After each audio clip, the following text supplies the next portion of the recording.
Bet on Bears fans, another edition of the Chicago Bears podcast coming your way. Pat the designer, Courtney Cronin up here at Halas Hall. Practice 6 is in the books, Courtney.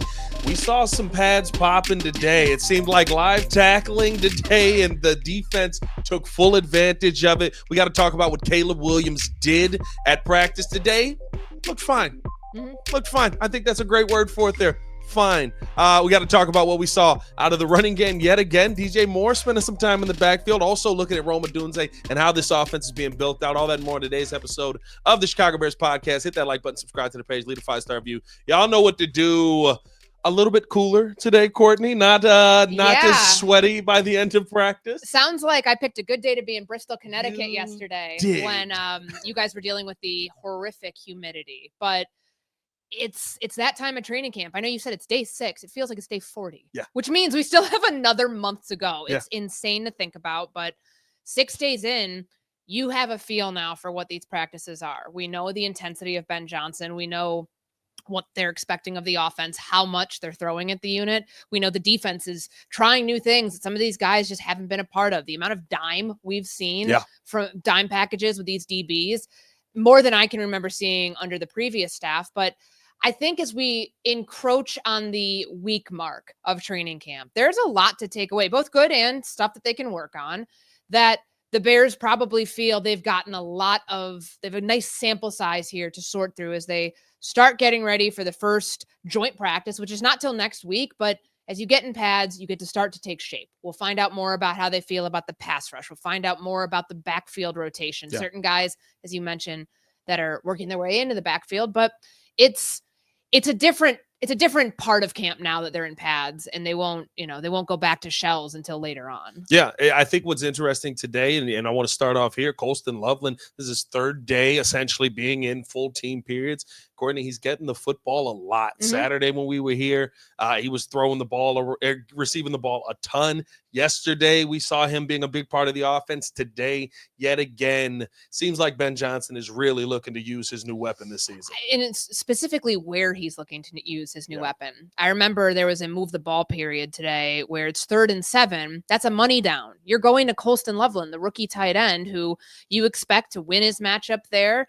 I know that he said it was one of those situations where Caleb's got to have trust in him to throw him the ball there, knowing it's do or die. You're either completing that and moving to a first down, or you're off the field. Or knowing this offense, they might be going for it on 4th down.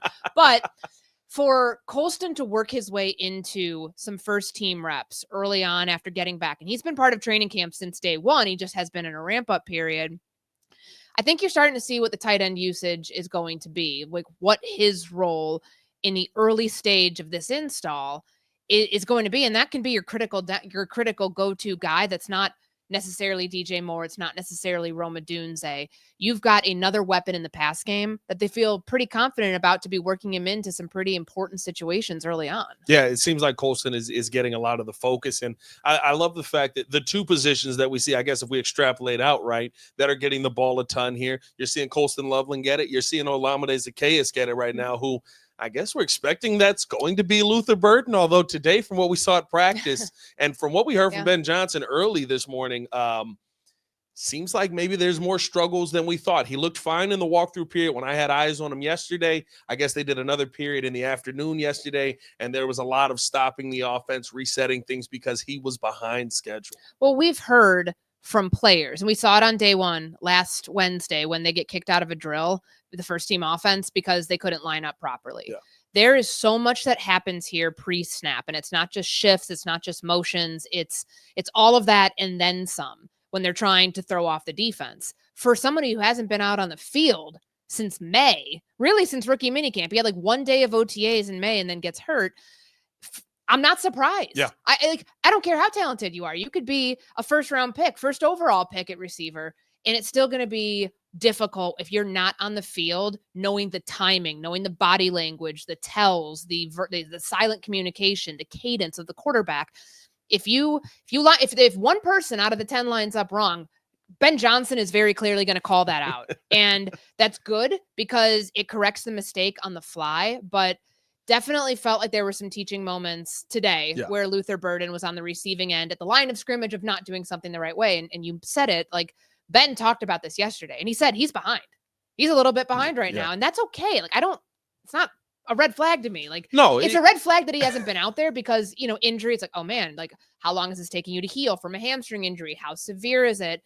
And if you're Luther Burden, I think you've got to manage all of it to, like, I'm asking the right questions in the meeting room. I know my plays. Like, get A+ on all the stuff you can control.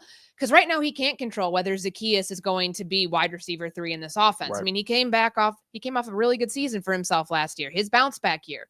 They didn't bring him here just because, they're like, oh, well, we know Luther Burden when we draft him. Eventually we're going to get there at 39 where he might have some injury stuff. Like, that is somebody who is legitimately in competition for that role.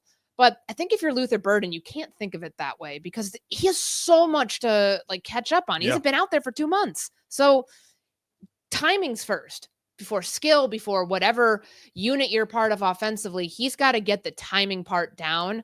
So all of, like, the pre-snap stuff, the PSPs, they keep calling it pre-snap procedure. So none of that's a problem because right now, for some guys it is. And he's behind everybody else because he hasn't been out there. And we're seeing it a little bit as he was trying to work in. He really only got in for maybe 2 or 3 plays today. But he was with the first team. He was with the first team. Did you think that was notable? Oh, I kind of did. I thought it was notable because what ended up happening was he was out there with the first team.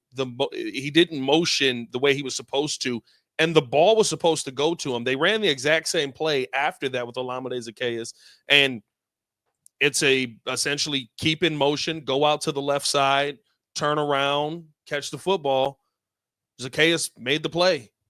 Luther Burden didn't know the play to go out there and make the play. There's an expectation. That's why I brought this part of it up was it seems like there's going to be heavy usage for that slot receiver and for the tight end in this. And we've seen offenses work like this in the past, Courtney. It just doesn't feel like an offense with as many weapons like this would be utilized that way. But this is what the Chiefs have recently done, right? We got one receiver. We've got Travis Kelce. This is what we saw a ton when we were watching the Patriots for all of those years with Gronk. And I guess if you want to go 12 personnel on Aaron Hernandez, and you would have a Wes Welker out there who basically was the receiver to make plays. Like, it seems like they're trying to build that kind of offense up, and they're trying to utilize some of the other weapons in different ways. Yeah, and I think the slot is going to be very important to watch because, to me, it's an interchangeable piece in this offense where Ben thinks he can probably put Colston there if he needs to. He'll also put DJ Moore in there. Yeah. He'll use him. I mean, his role, I think, is fascinating, what it's going to become and what some of the foreshadowing just in hearing from Ben Johnson, but also seeing in practice a couple of things where you're like, oh, maybe he's not the number one receiver in this offense anymore, but I don't say that to mean his role is any less. And I think personally, his role may be more. Yeah. Like, you have to have 2 receivers in the NFL. Like, if you think about it, the best teams, whether it's Minnesota, whether it's the certainly the Lions and what Ben Johnson came from, the Cincinnati Bengals, the Philadelphia Eagles, everybody has 2 really, really good to great receivers. Yeah, and the third one's usually a guy you got to be like, we can't let this guy get away from us either. And that's what they're trying to design here. But I do think, like, we were kind of bringing it back to that slot conversation. That's going to be a really important, like, security blanket, over the middle of the field throws, some of the short stuff that Caleb Williams can execute. Because remember, they're trying to get him to take the easy completion when it's there. Yeah. And it doesn't have to be the hero play. It doesn't need to be the deep ball that he tried to launch to DJ earlier, which probably would have been a catch. It would have been a catch. That was a good PI on Kyler Gordon. But nonetheless, I like seeing how they're tinkering with what people's roles are, especially the receivers and the tight ends, of figuring out, can we put you in the backfield? Are you going to be out wide? Are you going to be in the slot? Like, they're definitely getting a variety of stuff. And for someone like Luther Burden, he will get a variety of stuff when he's ready to handle that. To me, Ben Johnson, what he said today and what we've seen in limited action, a couple first team reps, not a lot, but that to me is saying the coaching staff saying you're not ready for it yet. Yeah, 100%. And I don't expect any different. I'm not surprised. And I think what I love about it is it's consistent with what the Bears have been trying to do with these rookies. Hey, you're drinking out of a fire hose. We've heard that term used up here a couple of times here. Get out there. Let's see what you got. The pressure's on. You mess this play up, you're not out there anymore. Like, it's not. And I wasn't over there. I saw a few tweets that said that Ben Johnson was getting into Luther Burden on it. It was Luther Burden's first play with first team offense. It doesn't matter. Yeah. You have to be at the standard. You should have been in your book. You should know what's happening right now. And I thought, yesterday was a good starting point.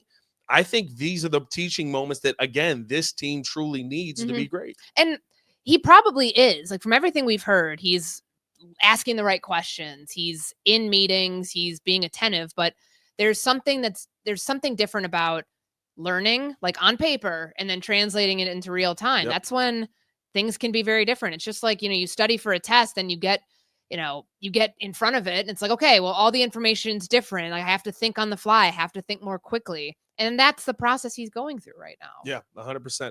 I think what's also factoring into a lot of this is how complex this offense is going to be this season.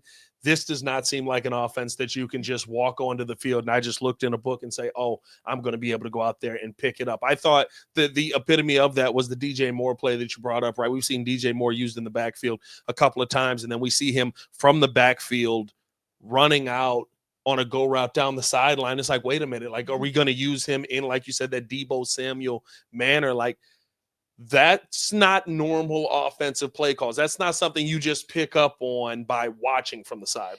And the complexity of this is not something that I think can be overstated, because Ben Johnson, like, I go back to what Rome Odunze said on Saturday, how this is not a scheme that is so complex that he doesn't expect to know everything in year one. Yeah. And you hear that on the surface, you're like, whoa, I thought you guys need to be proficient with this. How are you going to be able to run it well if you don't know everything? There's gradual steps that the Bears can take to make sure that their guys know the plays, have the full complement of the playbook, but there's also things that Ben Johnson has to hold back from them. It's just too much sometimes. And he had something interesting to say, because when we talked about it today, it was a matter of, he went back to look at what training camp and what practices looked like, what the install looked like, year one of him being a play caller in 2022 in Detroit. Yep.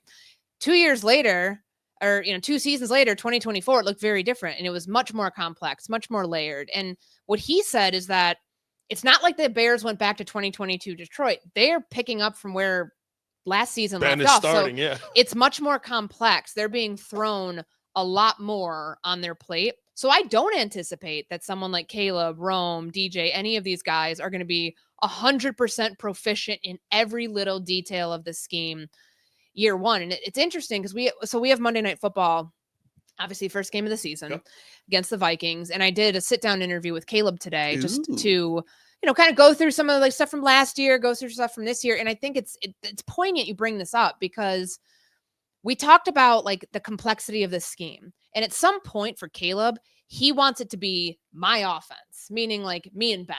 And that's, Ben gives me the first couple words of the play call. Like, oh, cool, I got it. Like, a very veteran-like mentality and like high level stuff that he knows right now he's not anywhere close to being there. And that's okay. But there's got to be a level of patience associated with the learning process here. I think Ben Johnson, for as much of a stickler to the details as he is, and you'll see him, get into guys if things aren't right, there's also a patience being executed to understand, I'm throwing a lot at these guys. This is much more than I had with Jared Goff and Amon-Ra St. Brown and all these players when they were, in year one with me. And by the way, Jared had been to a Super Bowl, had been with a quarterback guru, had been in the NFL. 10-1, right? Yeah. Like they were, it took a lot for him to get comfortable in this, the whole offense to get comfortable.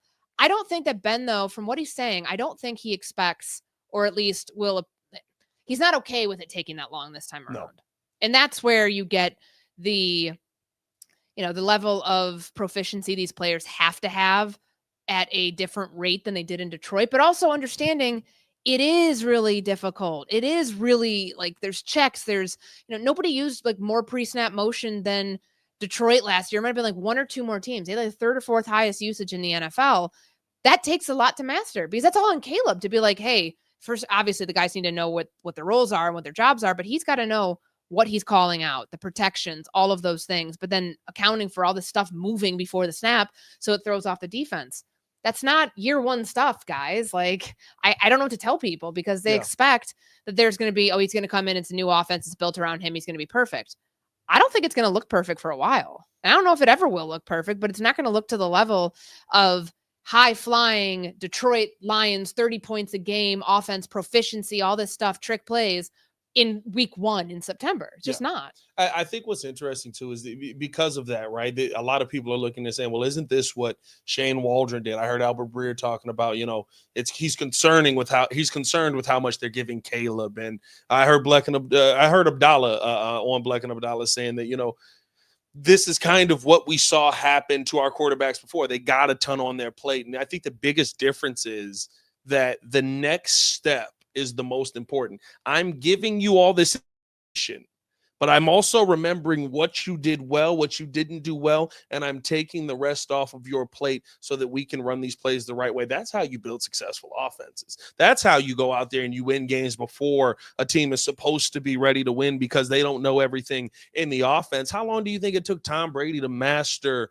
what they were doing in New England, right? Like offenses take time to develop. There's always that surface layer. Even Pat Mahomes. I remember Pat Mahomes was in year 3. What was he? 2 Super Bowls in. By that point, he had won one, and he said, I figured the offense out. Now I know what I'm looking at. Yeah. He was in year 3 of that. He had already won a Super Bowl. So it is possible to be successful in a system that you don't know what's going on, or 100%, I should say. You might not have like all of the keys to unlock the doors. Yes. It's like in a video game when there's certain levels and you have to beat one level to be able to like unlock the next one. Yes. I think that part's going to take the longest time for them to be able to figure out, okay, what can we do really well early on that it's going to look clean? You're not going to have pre-snap procedures that end up in penalties or false starts or, delay of game, whatever it is. And some of that we have seen out at camp, but working through how much is being asked of these players and also knowing how much more you can push them, because it's interesting you bring up the Shane Waldron stuff, because remember that was supposed to be like way too complex of an offense for Caleb. It's a progression-based offense. He could do it with Geno Smith because Geno was a veteran. Caleb was a rookie. I think obviously personnel changes help, better offensive line, better plan for the receivers by and large, tight ends, the whole thing. But they said they were not going to hold anything back from Caleb in May of his rookie season. Yep. At some point, I think coaches do, whether, however much it is, you have to pull back a little bit, because it's like you can't move too far ahead in the book without having read, the chapter before to get the context. I think that's just the most important part of just a learning process for any quarterback. Yeah. And the biggest thing that always stands out to me, I'll never forget, I think it was on the recap, and Cap had Keenan Allen on. And he said that Thomas Brown, why Caleb started looking better was because Thomas Brown told him where his eyes needed to go on the play. You need to go 1, 2, 3, 4.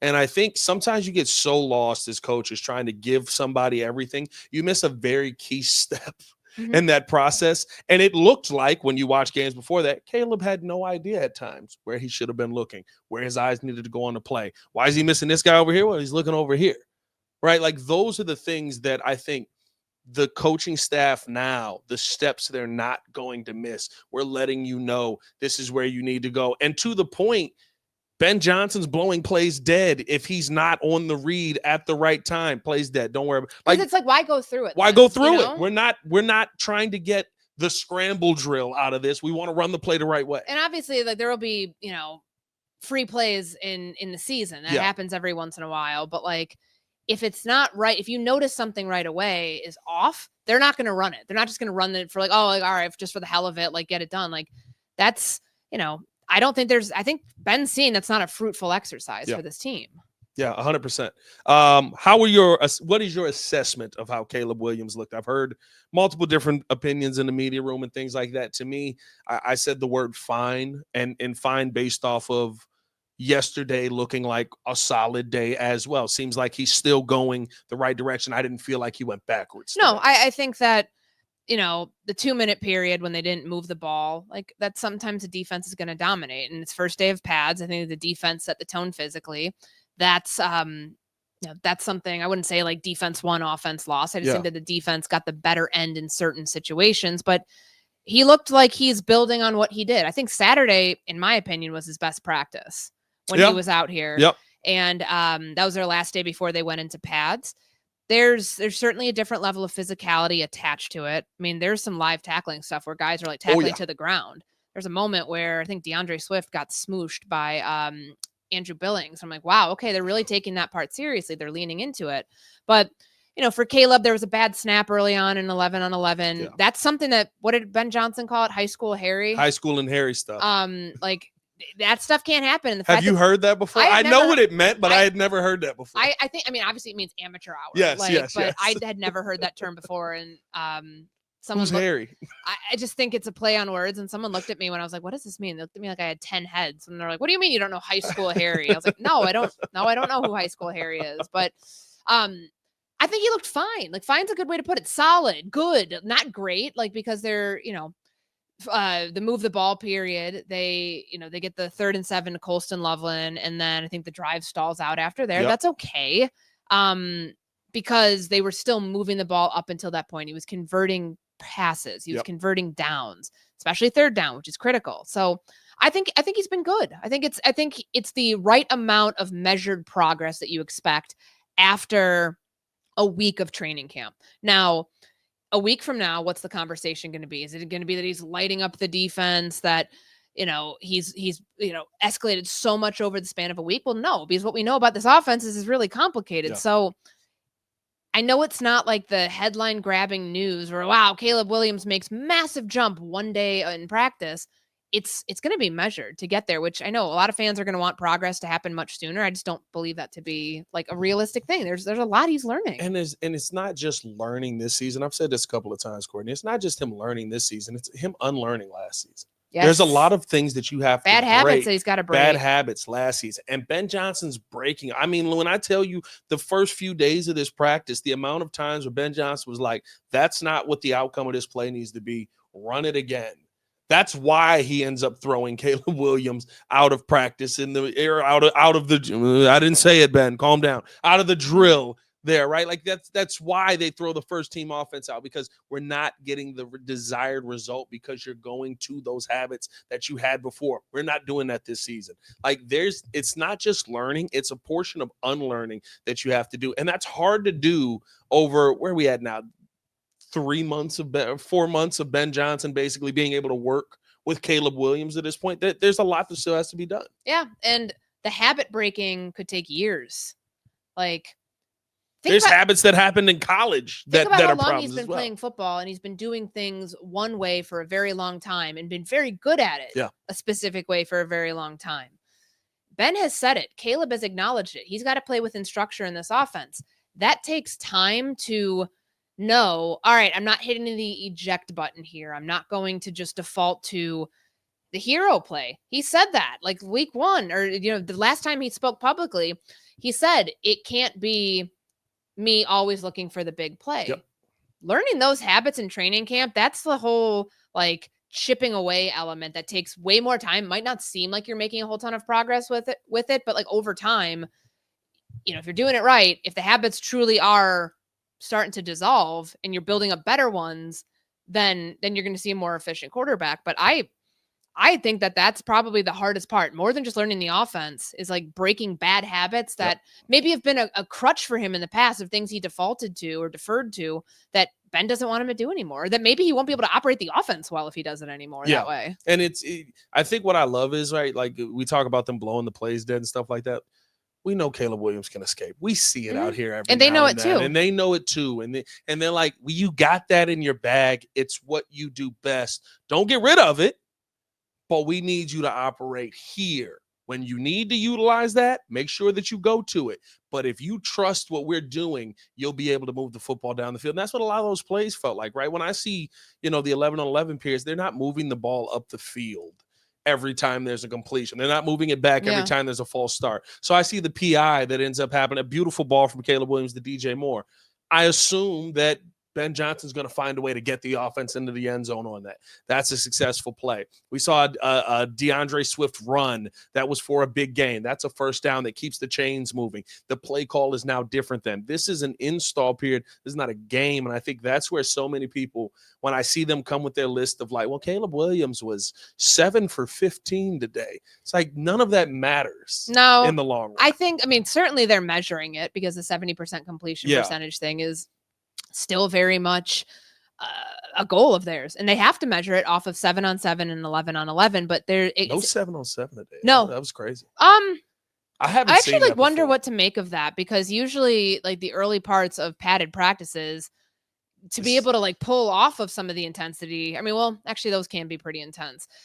I guess I was just a little surprised at the structure of that. There was a longer move the ball period, Yeah.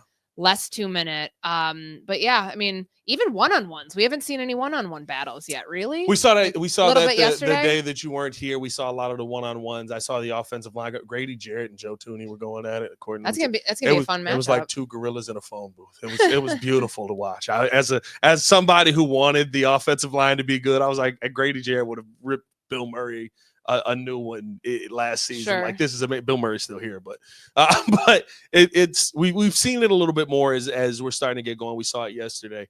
The one thing that I do love about kind of how Ben is building this out, though, is he's doing the thing, at least to me, it feels like he's doing the things that he feels are important. 7-on-7 is fun. If Caleb sucks in 7-on-7, I don't care. If he goes out there and he dominates in 11-on-11. You don't play football 7-on-7. And I feel like that's when Mitch was out here, when Justin was out here, we'd see these guys dominating 7-on-7. It was like, well, yeah, he's the better athlete. It reminds me of, and it's gotten a lot quieter the last couple of days, although today was a good day for the defense overall. Dominique Robinson without pads, no one's going to be able to stop him. Like, he's a better athlete than 90% of the people out there. When pads are on, now all of a sudden Braxton Jones stands a chance. Now all of a sudden you're seeing Ossie Trapillo have great reps against this guy. It makes a difference, and it seems like they're focusing on the important parts of football versus some of the 7-on-7 stuff we've seen. And I mean there's definitely there's a purpose for it. Yes, obviously, there's a value to it. You know, the receivers and the DBs being able to go one-on-one and show who wins, or who has like the capabilities of winning those matchups. That matters because that translates to a full team game. But I'm with you on how, because you're seeing the whole huddle operation with 11-on-11 and seeing how Caleb, like, I don't know. I haven't noticed anything as far as him like getting the play call, like in the huddle. Seems like they're going from huddle to line of scrimmage a lot more smoothly than they have the last couple of days. Yeah. And that to me is almost as big of a win as anything else he could do on the field. Yeah, no, much smoother. I mean, like the day 2 or 3 of training camp, like we weren't running plays. Like it was like, oh, false start. Oh, that's bad. Oh, that's bad. And I think you have to put things in perspective. And you remember this like I do, Courtney. Last season, there were false starts all throughout practice. 3 weeks in. 4 weeks into practice. We're not seeing that nearly as much. We're not seeing them not be able to get the playoff. The growth is happening. It's just not happening in the ways that right now we're seeing 30-yard passes down the field on every single play. And I think that's the part where, to me, this coaching staff is very different. Even I thought something Kyler Gordon said today really stood out on how different things are. He talked about, what playing live football really means. We saw live tackling today.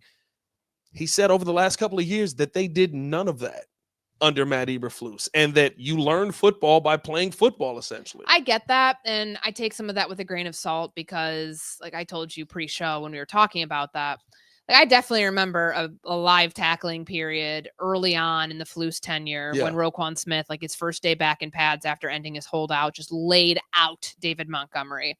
And there was definitely a moment there. Maybe he went rogue. Maybe I was gonna say, was he supposed to? But they're the tackling to the ground, the emphasis that they're putting on the physicality.